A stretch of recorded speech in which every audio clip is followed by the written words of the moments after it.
برقعی خان سردار مانجی خان کی رہنمائی میں اس کے پختہ مکان کی جانب بڑھ گیا۔ نشستیں سنبھالنے کے فوراً بعد برقعی خان کی خوب خاطر مدارت کی گئی۔ سردار مانجی خان نے تواضع کے بعد شراب کا دور شروع کرنا چاہا، مگر برقعی خان نے بڑی سختی سے منع کر دیا۔ سردار مانجی خان اس ممانعت پر دنگ رہ گیا۔ کچھ لمحے ادھر ادھر کی باتیں ہوتی رہیں۔ برقعی خان نے آتے ہی یہ بات محسوس کر لی تھی کہ وہ لوگ اس کی آمد پر گھبرائے ہوئے ہیں، اس لیے اس نے فوراً اپنی بات شروع نہیں کی تھی۔ اب جبکہ ان کا خوف و ہراس جاتا رہا تو اپنے مقصد کی جانب متوجہ ہوا۔ مانجی خان، برقعی خان ٹیک لگاتے ہوئے بولا، مجھے معلوم ہوا ہے کہ تم لوگ قائد اعظم کے لیے ہلالی تلواریں کاٹا کرتے تھے اور ان کے ٹکڑوں کو ڈھال کر نئی چپٹی تلواریں بنایا کرتے تھے۔ کیا یہ سچ ہے؟ چھوٹے قائد، آپ کیسی بہکی بہکی باتیں کر رہے ہیں؟ ماضی کا ایک ایک پل اس بات کا عینی شاہد ہے کہ ازقائی قبیلے نے مسلمانوں کے خلاف اپنا کردار پوری دیانتداری سے نبھایا ہے۔ میں یہی پوچھنا چاہ رہا تھا، تم لوگ ہلالی تلواروں کو کاٹنے کے لیے یقیناً بڑی کینچی کا استعمال کرتے ہوگے۔ ظاہر ہے تلواریں کاٹنے کے لیے بڑی کینچی ایک ضروری اوزار ہے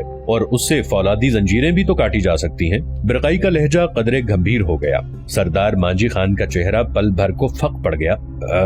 ہاں کاٹی تو جا سکتی ہیں۔ تو پھر تم یہ بتانے میں یقیناً تردد نہیں کرو گے کہ تم نے اسے کہاں چھپا رکھا ہے؟ کسے؟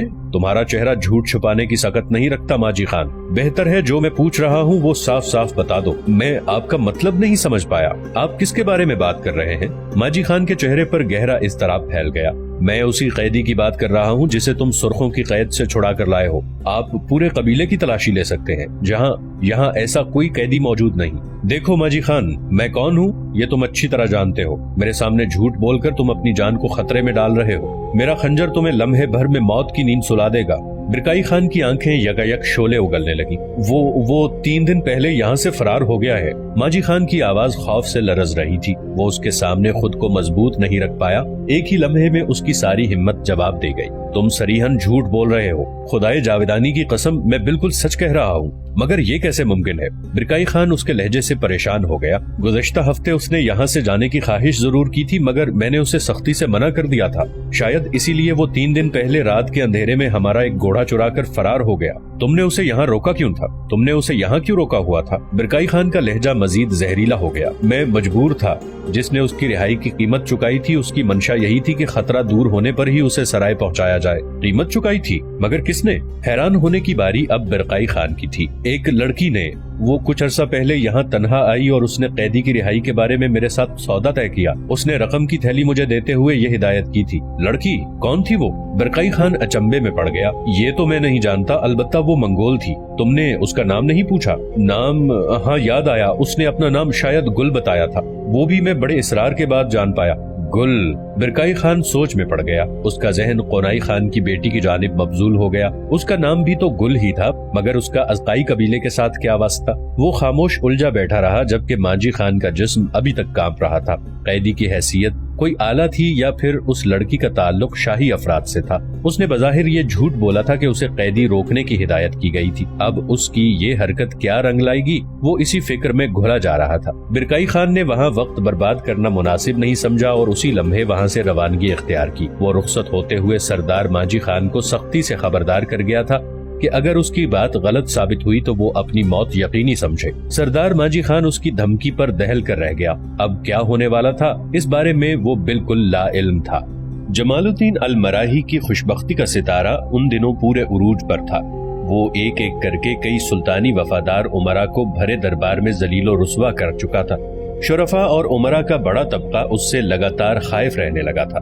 دربار میں موجود شرفاء اور امراء بھی اس کی ہاں میں ہاں ملانے پر مجبور تھے۔ انہیں خدشہ لاحق تھا کہ کہیں کسی دن ان کی شامت اعمال نہ آ جائے۔ سلطان سیف الدین ابو بکر دن بدن جمال الدین المراحی کے بڑھتے ہوئے اثر و رسوخ کو بڑی شدت اور بے چینی سے محسوس کر رہا تھا، مگر یہ نو عمر سلطان بھی اس کے جارحانہ انداز کے سامنے کوئی مدافعت نہ کر پایا۔ اسے یہ خواہش ضرور تھی کہ کوئی اس کے خلاف ٹھوس معاملہ پیش کرے تاکہ وہ اسے بھی ہمیشہ کے لیے ملک بدر کر دے، مگر ایسی نوبت نہ آ سکی۔ جمال الدین المراحی نے صرف اپنی انہی کارستانیوں پر اکتفا نہیں کیا، بلکہ اس نے 9 رمضان المبارک 637 ہجری میں اپنے گھر پر ایک خفیہ مجلس کا انعقاد کیا۔ اس میں قاہرہ کے کئی امراء اور شرفاء نے شرکت کی۔ اس نے ان کے سامنے اپنا نیا منصوبہ رکھ دیا کہ وہ نو عمر سلطان کو معزول کر کے کسی مضبوط شخص کو سلطان بنانے کا خواہش مند ہے جو کہ بلاد مصر پر مکمل اختیار رکھنے کی صلاحیت رکھتا ہو۔ امراء و شرفا اس کی بات سن کر لمحہ بھر کے لیے سناٹے میں آ گئے تھے، مگر اس کی چکنی چپڑی باتوں میں اور بلاد مصر کو بیرونی حاکموں سے خطرات کے پیش نظر وہ اس کا ساتھ دینے پر آمادہ ہو گئے۔ ایک ہفتے بعد رمضان المبارک کے دوسرے عشرے میں جمال الدین المراحی اپنی عیارانہ چالوں سے سالار عساکر وجہ الدین الباقری کو بھی اپنے دام فریب میں لانے میں کامیاب ہو گیا۔ اس کی اس بدتینت حکمت عملی کے بارے میں کسی کو کانو کان بھنک نہ پڑ سکی۔ سلطان سیف الدین ابو بکر اپنی موج مستی میں مگن رہتا تھا۔ کبھی کبھار وہ امراء کے اصرار پر دربار میں قدم ڈال دیا کرتا تھا۔ امراء جہاں جمال الدین المراحی سے خائف تھے، وہیں وہ کمزور اور ناسمجھ سلطان سے بھی ترساں تھے۔ وہ جمال الدین کا ساتھ محض اس لیے دینے پر آمادہ ہو گئے تھے کہ کم از کم ایک کمزور سلطان سے تو گلو خلاصی ہوگی۔ انہیں اس بات کی خبر نہیں تھی کہ جمال الدین المراحی انہیں سیڑھی بنا کر عنان سلطنت پر خود قبضہ کرنے کے خواب دیکھ رہا ہے۔ رمضان المبارک کے آخری عشرے میں نوعمر سلطان نے اعتکاف میں بیٹھنے کی خواہش ظاہر کی۔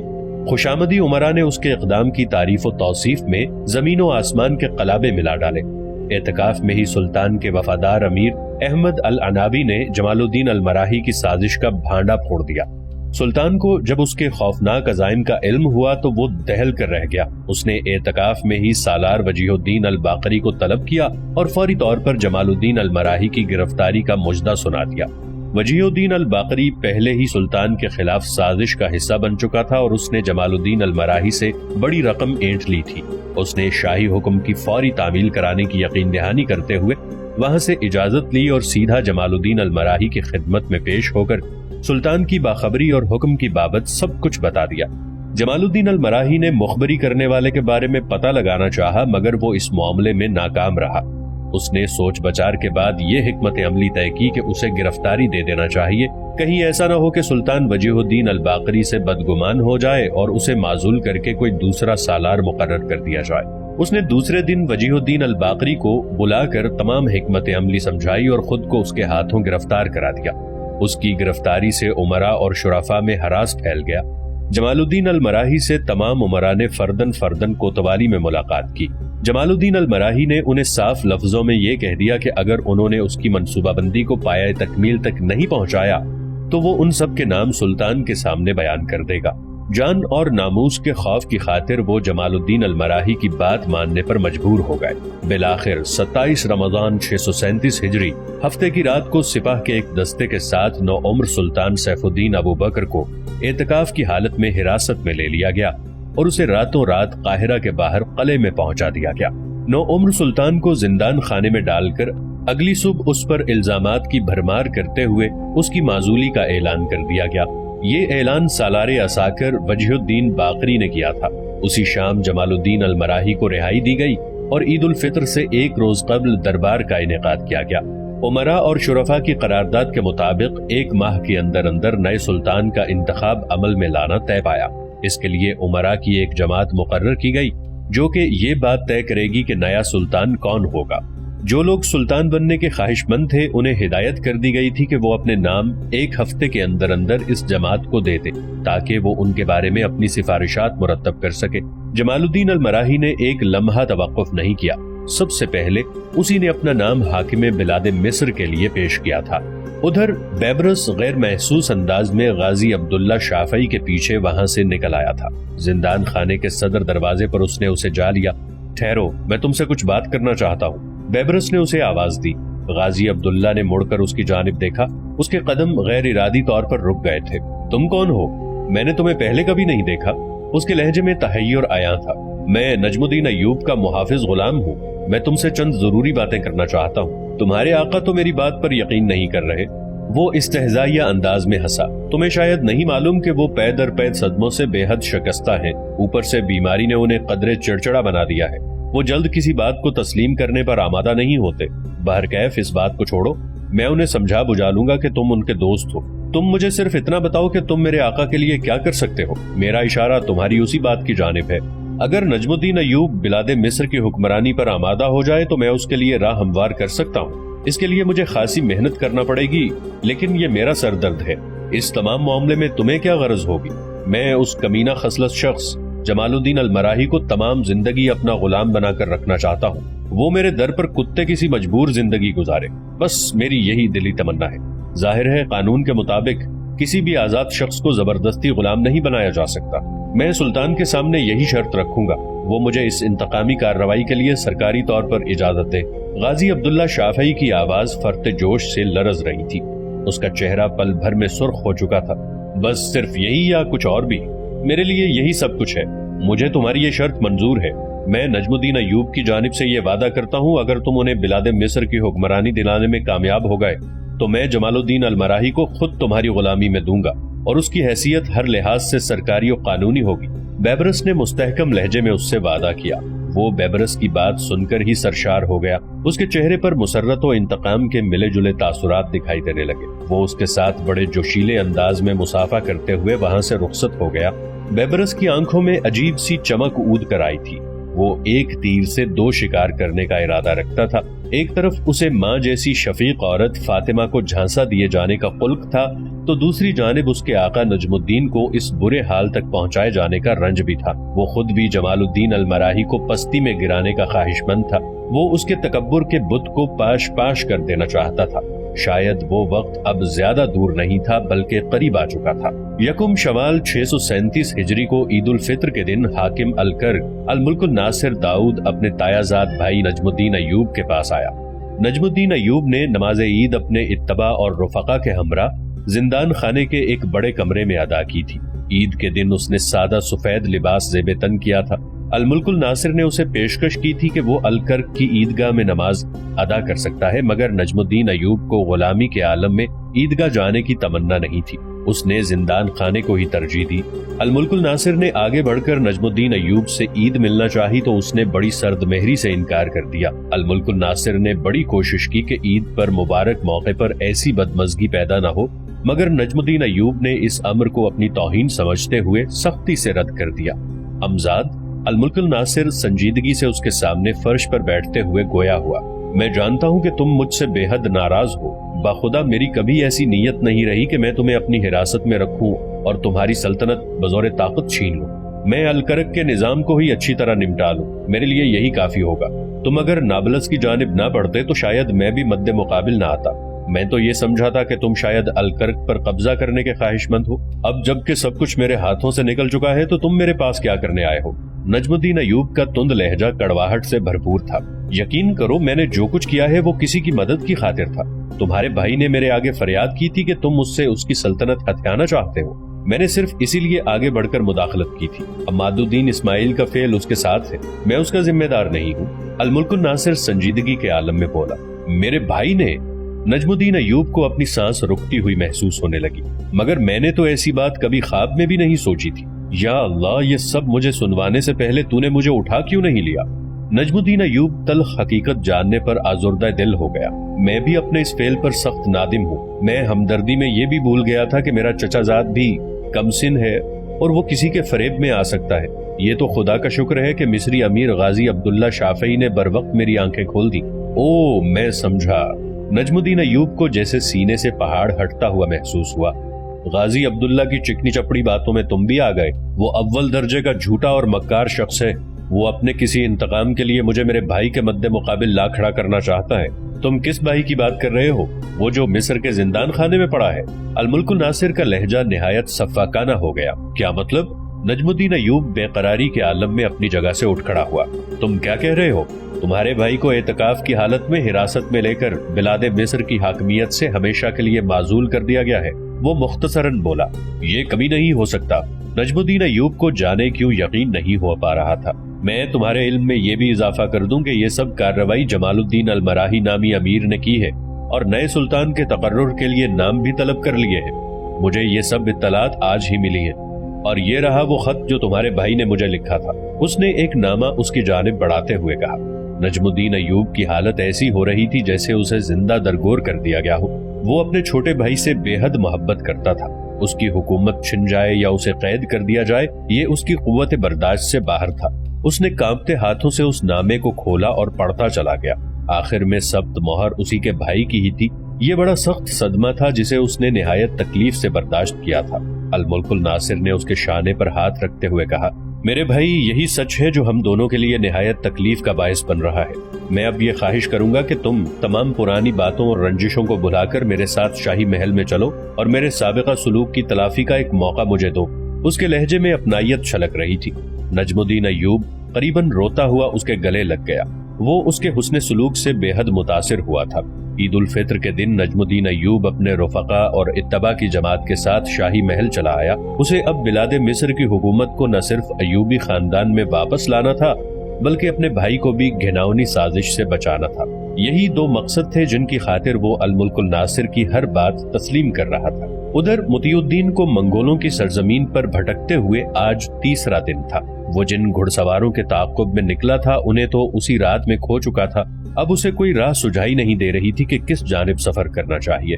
اس نے ایک چشمے پر ٹھہر کر اچھی طرح نہا دھو کر اپنی حالت قدرے سنواری۔ چشمے کا پانی بڑا یخبستہ تھا مگر اسے پریشانی نے اتنا مگن کر ڈالا تھا کہ وہ پانی کی یخبستگی کو بھی فراموش کر گیا۔ اس نے نہایت خشوع خضوع سے خدا کے حضور گڑ گڑا کر غیبی مدد کی استدعا کی۔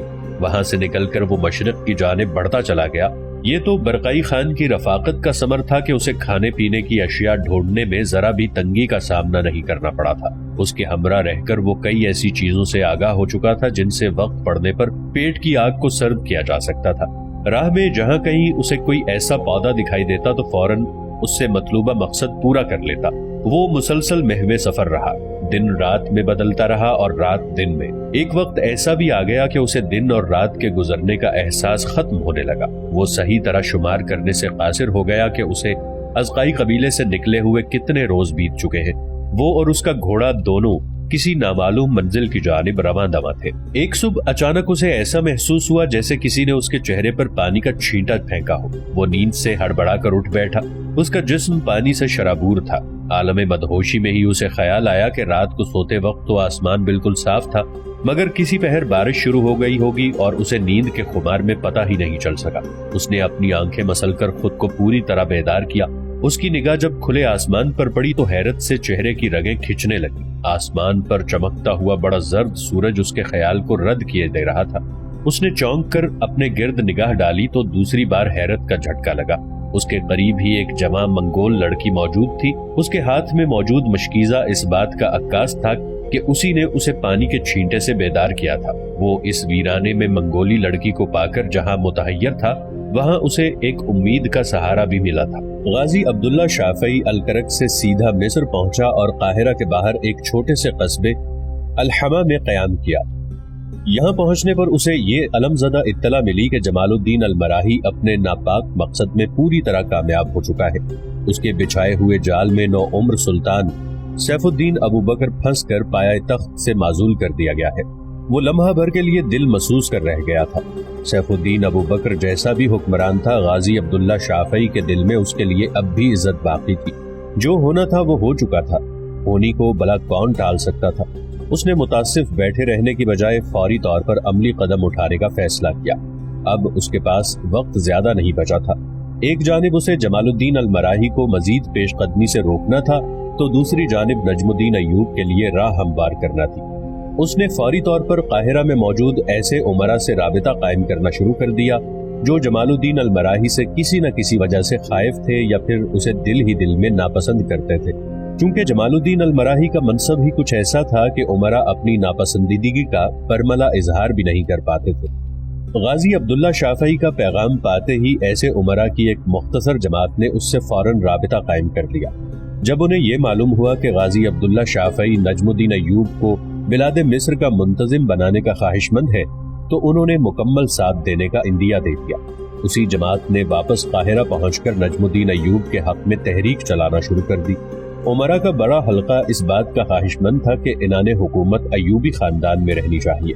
سیف الدین ابو بکر کے بعد کوئی ایسا نام ان کے سامنے موجود نہیں تھا جو بلاد مصر کی حکومت سنبھالنے کا اہل ہوتا۔ نجم الدین ایوب بھی ایک عرصے سے ان کی نگاہوں سے اوجھل تھا۔ دوسرا، اس کے بارے میں متضاد خبریں پھیلی ہوئی تھیں کہ وہ شاید زندہ نہیں ہے۔ جب انہیں یہ خبر ملی تو وہ سب مل کر بڑے جوش و خروش سے نجم الدین ایوب کے حق میں سرگرم ہو گئے۔ بطور سربراہ حکومت جو نام ابھی تک مجلس امراء میں پہنچے تھے ان میں ایک نام تو امیر جمال الدین المراحی کا تھا